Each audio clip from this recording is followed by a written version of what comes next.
my experience with grouping trees goes back 20 years now, right?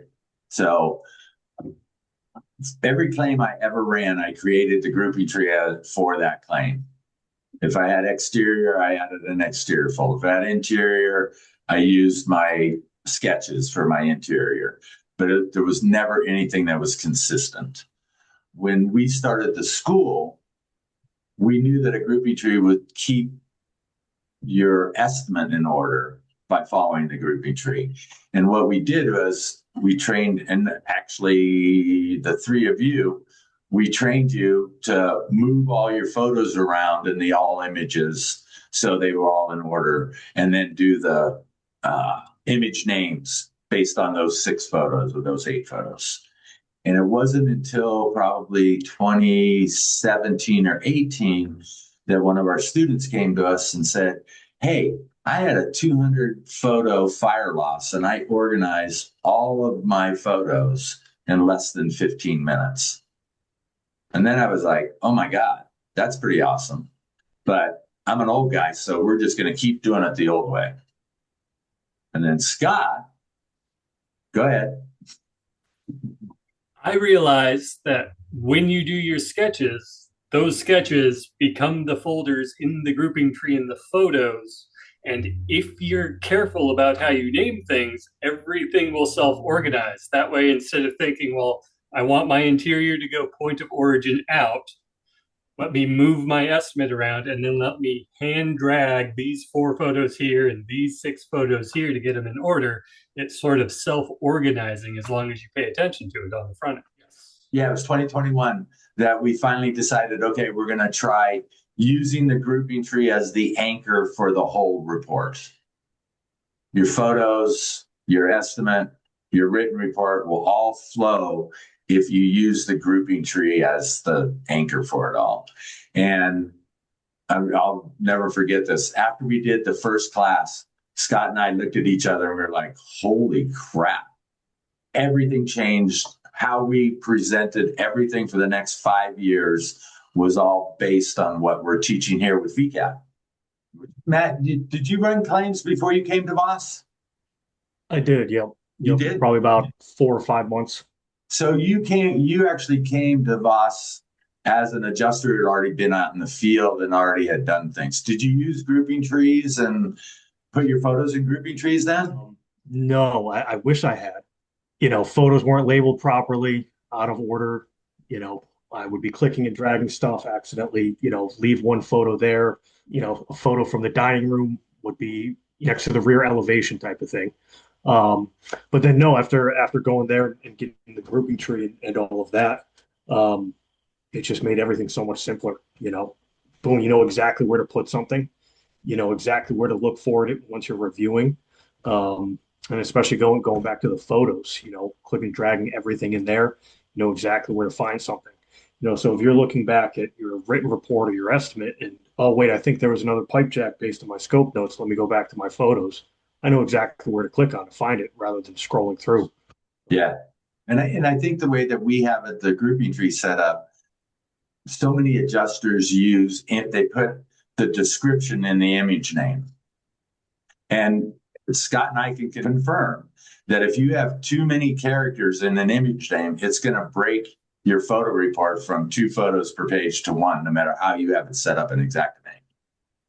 So if you put a big long sentence in an image name, you just screwed up the entire thing. Hey, Eric, you didn't run any claims before you were brand new when you came to us, weren't you? Brand new. I was in the roofing industry, and then I came to your school, and that was my jump start. Yeah. So tell us about your experience with grouping trees then. I mean, learning grouping trees from the very beginning it's always been great for me. I was in the phase to where we weren't organizing our photos yet with the grouping tree, but just having a foundation set going into an inspection, just knowing what order I already needed to take my photos in, because the grouping tree is built from the roof to the exterior to the interior, really helped me follow that process in my inspections. And then eventually in 2021, once we started learning about organizing photos, I started taking my photos in the same order, and I wouldn't have to really spend a lot of time organizing them in the grouping tree because they were already in the same order. and it just makes everything more efficient, easier, probably running an extra claim a day just because I'm organized. I got nothing but good things to say about grouping trees, honestly. Hey, Mark, had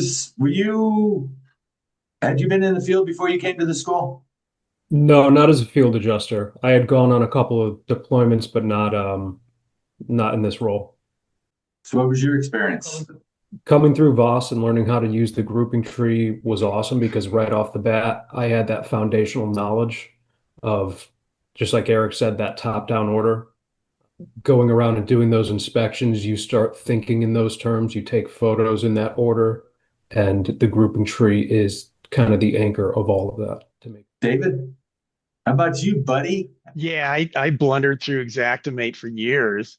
And I think I remember you telling me on the phone one time I was working a storm or something about like, dude, you wouldn't believe it if you can use the grouping tree to organize your photos. I mean, I'm like, what's a grouping tree? Not even know what I was looking at, right? And so I started doing that, and that just made life so much easier as far as organizing the photos. Hearing what you and Scott were doing at the school, and then actually coming in to help you guys for those classes, that's when I got on board with the way VAS does it. And that made a huge difference. And sort of circling back to what Mark was talking about, at a certain point, I started inspecting with the grouping tree in mind, as far as I think is what you were saying, right, Mark? As far as you were taking your photos, because you could almost see that you're out there with your camera and you're thinking, okay, risk folder, take the photo, address verification. I got that folder taken care of. Now we're moving on to the roof, roof edge work, front slope, left slope, however you want to do it. Made a big difference for sure. Sometimes when you get a reinspection, you go out there and you get to see the photo report and the estimate that somebody else did, and it's just a mess. It's disorganized.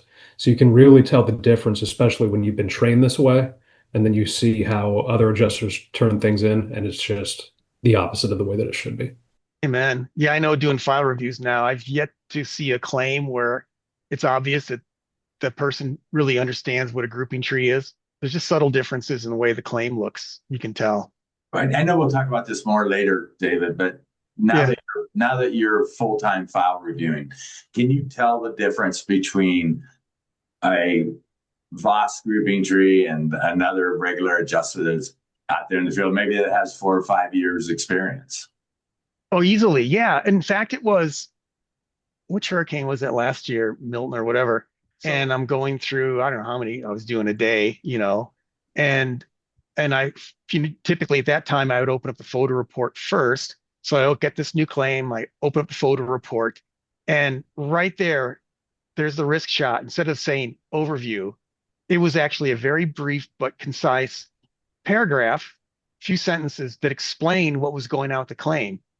And then it ended by saying the following photos will show. And like, that's a VAS adjuster right there. And I literally just skimmed through that photo report. And then I skimmed through everything else, the estimate and the general loss report. And the guy followed the grouping tree. It just made life so much easier